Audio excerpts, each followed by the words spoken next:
Thanks to the support as a channel member, Aiden C97. Well, we've done a couple of transfers. We play Barcelona in the league, and we're back in the Champions League today. This is business end of the season is beginning.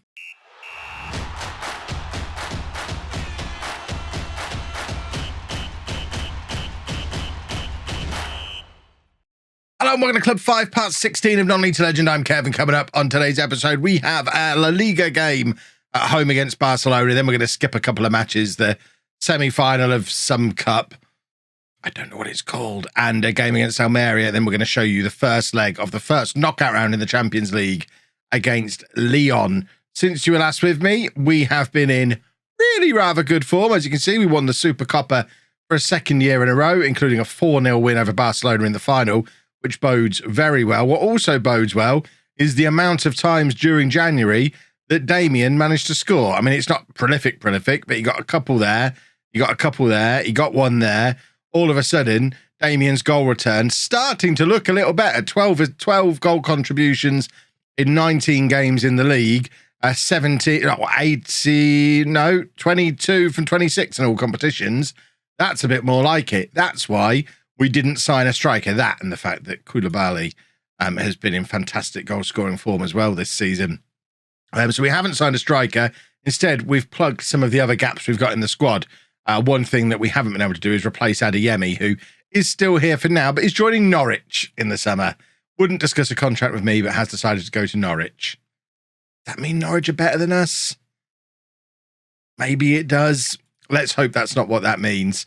But we did fix a couple of problems we had in the squad. Firstly, Thierry Small is another one of these players who was out of contract at the end of the season. We arranged the pre-contract, and then Mikotadze got injured again. He's out for the rest of the season, so we spent the £10 million to get Thierry Small in early. He's not a long-term solution at 32 years old, but we know how much in this new football manager world, we know how long players can go beyond their 30th birthday. It's all very different now. So Thierry Small as a left-back, 32 caps for England, 3.5-star current ability, makes him as good as any other left-back. We've got the Mikotadze slightly better, but with him having a broken foot, Thierry Small is going to be our starting left-back for the rest of the season. He's been at West Ham for a long, long time. Before that, Southampton, lots and lots of Premier League experience. And now he's going to come and win La Liga and Champions League with us this year, because why not? And to avoid the defender crisis that we had in the first half of the season again, we've thrown another defender into the mix as well. Anderson is a 26-year-old Brazilian centre-back. He's 6'5". That's all I really needed to know. He's 6'5", and Barcelona were in for him as well. He's never played outside of Brazil, but at 14 million, he seemed like a decent enough option for a fourth or maybe even fifth choice centre-back, depending on what we end up doing with Morales. I just didn't want to have to play Fontaine at centre-back ever again. And hopefully Anderson coming in solves that problem. We sold a couple of fringe players, Valentin Ramos and Luke Nichols, the youngster who came in from Norwich in the summer, has gone as well, just to balance the books a little bit. We actually did have a little bit of money left over when deadline day came, but not enough to be able to buy anything that might strengthen the squad. So we are going to need a striker in the summer, but we're not going to worry about that for now, because we might win the league and the Champions League by then. And then we'll disappear off to Germany and finally get that Dortmund job. Fingers crossed. One other piece of news that is probably worth mentioning. Remember when you were all mocking me for Thomas Silva? For overpaying for Thomas Silva, £48 million a year and a half ago. Thomas Silva is now the best goalkeeper in the world. He won the World Golden Glove and World Goalkeeper of the Year. And he's about to sign a new £300,000 a week contract. Norwich are interested in him. He ain't going there. We have the best goalkeeper in the world. He's only 23. He's 6'3", and he's my hero. So Thomas Silva, he's also got 8 for free kick taking. So kind of tempted to put him on free kicks at some point just to see what will happen. But yeah, he's pretty good. It seems like he was worth every penny that we spent on him. So first up, Barcelona in the league. This is a very important match. As you can see, with our consecutive win streak, we are top of the league. We're actually 6 points ahead of Barcelona. We just put 4 past them in the Super Coppa. A win here kind of puts them out of the title race and puts it down to just between us and Atletico, and allows us to focus a little bit more on the Champions League in this second half of the season. So the team for the Barcelona game: Silva in goal, Back for a small Marina, Mikhailov and Rafalski. Carlos Vitor at the base of midfield. Koulibaly and Delgado, central midfield. Lopez then in behind Adeyemi and Damien. We are looking for a big performance from Damien again today. I'm also playing Koulibaly in central midfield as the box-to-box midfielder. That might end up being where we use him long term, as it seems that we're never going to be able to go out and get a natural box-to-box midfielder. And we all saw in the last episode that Bell probably is better served playing in a more attacking role. But Koulibaly, I think he fits quite well as a box-to-box midfielder. We played him there a little bit on this little run. He is scoring lots of goals when he plays further forward. So it's a difficult balancing act. With Adeyemi on his way out, there's a world where Koulibaly is Damien's strike partner next year if we don't bring anybody else in to play up front. But for now, I think as a central midfield partner for Delgado, he actually fits in quite nicely. So we're playing him in there again today. Why have we not got the league table on there? Because we keep playing cup games. And despite the new update coming out last week, we still have this annoying thing where every time you play a non-league game, the league table disappears off the... Is it the tablet they call this? The dugout? The match information that you used to be able to have all around the screen? Oh, I missed that. Do you remember the match information on the screen? That was good, wasn't it? It'd be nice if they brought that back. Mikhailov then, looking to play the ball out from the back, plays it forward to Rafalski, and now Damien has options ahead of him. Lopez is one of them. It's a lovely ball through from Damien, and Lopez has scuffed it on his wrong foot, really. It looked easier to just take that on his right foot, play it past the goalkeeper, put us 1-0 up, but in the end, I think he's tried to be a little bit too clever, I guess, keeping him with his stride as he got to the ball. He snatched at it and it's gone over. Damien now getting a chance as well, which also ends up going over. And one more little reminder, I won't have to remind you after today, but a reminder, tomorrow, as this video is released, is the Leamington meetup. So if you are on the fence about coming, now's the time to get off the fence. Head down to Leamington. Tomorrow afternoon, it's Leamington versus Darlington. It's a football match, believe it or not, at the Leamington ground in or just outside of Royal Leamington Spa. I'll be there for the match. I'll probably be getting there about 2 o'clock-ish.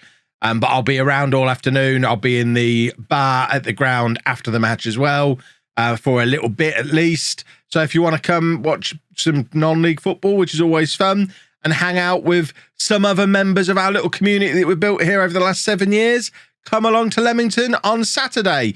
Damien is in here, plays it back to Koulibaly, and it's like they were waiting for me to finish plugging the Leamington meetup, because as soon as I did, Damien squared it across to Koulibaly. He drives it home into that bottom corner, and we are 1-0 up. And it's been a lot of consecutive goals for us now against Barcelona since they scored. It makes me feel a little bit bad. I still have semi sort of split loyalties here in Spain after spending so much time at Barcelona less than a year ago. It does feel a little bit weird comprehensively beating them, but we are comfortably the better team in this match, albeit only with 1 goal to show for it. So we do need to step things up a little bit in this second half and grab ourselves a second goal. But I do feel a little bit guilty after all that time rebuilding Barcelona. If you've not watched that series yet, you should. It was quite popular. I'm sure you probably have seen it. If you've seen nothing else, you've probably seen that. Delgado's in here. He rounds the goalkeeper beautifully. And there is a 9th goal of the season for Gonzalo Delgado.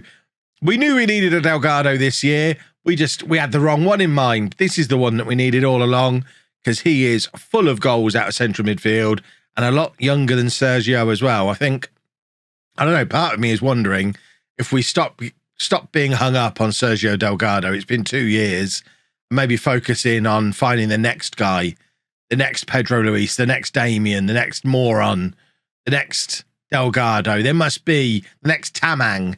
There must be a 19, 20, 21-year-old striker out there that is just ready for a move to Real Madrid to tear things up. We should probably go and find them this summer. They're likely to be a little bit cheaper than some of these already elite level talents as well. We did set ourselves a 3-year deadline to win the Champions League with Real Madrid, though. So this is year 2 of that. So if we don't win it this year, it does become a little bit more pressing going into next season, because I'm fairly confident I'm not going to sign a second contract here in Spain. I think the initial 3-year deal is enough. I'm on a little bit of a box ticking exercise at the end of my career. I'm going to go and do the bits that I wanted to do. I don't need to win La Liga more than once or twice, though. If we can't win the Champions League here in 3 years, we'll move on somewhere else to give us a better chance of winning the Champions League and see if we can do it that way. I think nothing is set in stone there. I might change my mind on that multiple times probably between now and when it inevitably comes up. Right, we'll take off Adeyemi, bring on Mansa, who has really dropped down the pecking order this season, which is a little bit of a shame because he seemed like he was going to be great second half of last season. We turned down all those offers for him. Manchester City were in for him. Dortmund were in for him. And the arrival of Damien has really halted his progress, and he's not really getting much of a look in anymore. Damien is in behind here, there, and he is clattered by the Barcelona defender. If ever there was a nailed-on penalty, it was that one. You don't even need to put your finger in your ear for this one, referee. We know it's a penalty. Let's just get it awarded. If this isn't a penalty, that was a spectacular dive. Of course it was a penalty.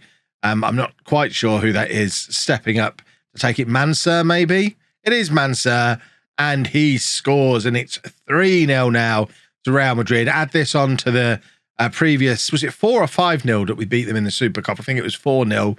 We play them next in the semi-final of the Cup as well. The goals are very much flowing, and poor old Barcelona are not having a very nice time of it at the moment. A 9-point gap now between us and them at the top of the table. They are effectively out of the title race. It's a 2-horse race now, I think. We are very much a lead horse in that parade, and fingers crossed we can, like I say, make it so that we don't need to focus too much domestically, so we can really put our focus on the Champions League, where at least first knockout round, we've had a relatively friendly draw. I would like to think Lyon, who we're going to see in a few minutes, are a team that we should be capable of moving past fairly easily. We'll see, I guess. 4-0 now, and we're just waiting for the clock to tick down. This is 2 consecutive 4-0 wins for us in a month over Barcelona. They're going to be feeling that a little bit, I suspect. Damien's going to make it 5 here. Wow. They've gifted that to him, and that is a 19th goal of the season for Damien. He's in form now, but, you know, that's still a massive gift. That's the sort of thing he would have needed when he wasn't in form to help him. And mind you, then he probably would have missed it. But now he's not missing the clear-cut opportunities. That one was definitely on a plate for him. Would you look at those match stats? That's for a Real Madrid versus Barcelona game. We have all of a sudden become a very, very good team. Now we need to show it in the Champions League. But first, I've got a couple of games to play off camera to get us to that Champions League match. Further confirmation then that we are turning into a very good side. This time we only managed to draw against Barcelona in the first leg of the Copa del Rey semi-final, and we were actually 2-0 up, so it'd been 10 consecutive goals without reply, but we let them back into the game and we started to rest a few players. Continued to rest against Almeria. Damien not playing in that game. Adeyemi picking up a hat-trick, though, in a 4-0 win that has led to us being well clear of Barcelona, at least at the top of the table. We've still got Atletico 2 points behind us. We play them right at the end of the season. So let's not worry about them. Let's worry about Lyon for now, who are 5th in Ligue 1. This should be a comfortable victory. It is, I think, the same team that played in the Barcelona game. There they are, if you want to see any changes. But let's just go out there and grab lots of goals, please. That's the plan. We want lots of goals. And we want to get ourselves set up nicely for this second leg and for a deep Champions League run this year. I feel like this should be the year that we win it. Norwich playing Celtic is another big game in there. Bayern Munich away against Tottenham. We need to keep an eye on them, obviously, although as we've discovered earlier this season, Leipzig are now very much the big team in Germany, or at least the best team in Germany this season, and have caused us plenty of problems. So we probably want to avoid them as long as possible. That is a big, deep cross. And Adeyemi gets himself under it for his 21st goal of the season. We are going to miss him next year when he heads off to Norwich. I can't imagine why Norwich need him with the attacking players that they've already got, unless it's all part of a plan to finally sell us Delgado. But that is a very good header under pressure from the defender off the back of a very good cross to put us 1-0 up. And that is an excellent start to the game. We'll definitely take that.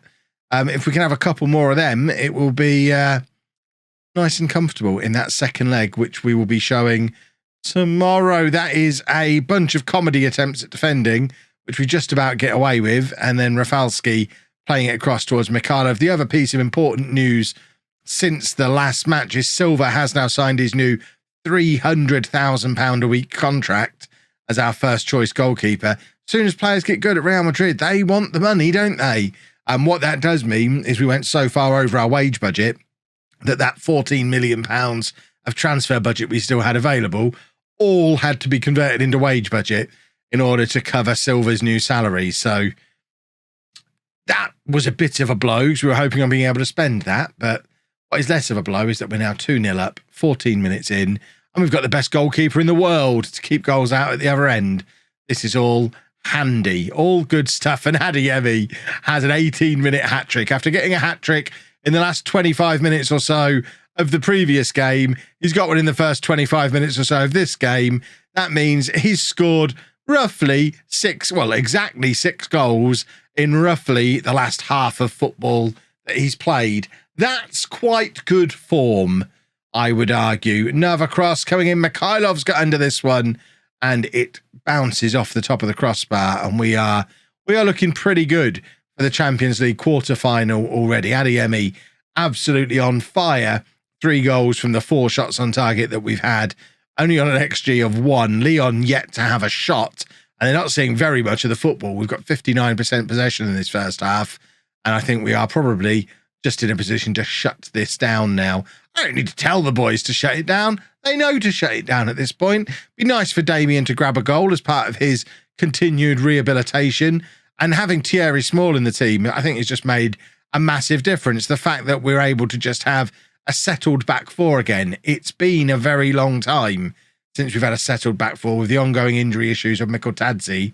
It's quite nice just to have someone who can sit in there and play every week, which is what he's been doing. Right, we'll make a couple of changes for the players who are tiring. Koulibaly definitely amongst that number. And it would have been nice to bring Small off, but we don't have anyone to come on for him. So I think we might just take off Lopez, save his legs, bring Bruno on for a rare-ish appearance behind the front two. If we're looking at players to move on to fund a striker in the summer, as much as I like Bruno, I don't like to talk about him, but I do like him.